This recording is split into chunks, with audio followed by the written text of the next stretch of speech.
As an introduction to component placement within Altium Designer, we are going to discuss the properties panel, selection filter, and how to easily convert between metric and imperial units. Ensure the PCB document is the active document in the design space. Notice all components are placed outside of the board.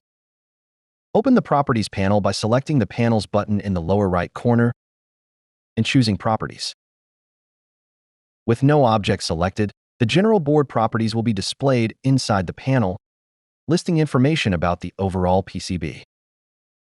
In the Board Information section, the board size is shown, including the area, component area, and density.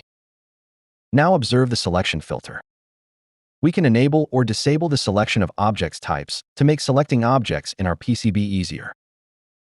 Within Altium Designer, you can switch from metric to imperial measurement units in the Units section. Pressing Q will toggle between metric and imperial units, as shown. To change the units within a dialog window, press Ctrl-Q. It is also possible to add alternative units by appending millimeters or mils to any value we manually type. In this video, we explored the Properties panel, select Filter, and how to change between metric and imperial units within the PCB environment.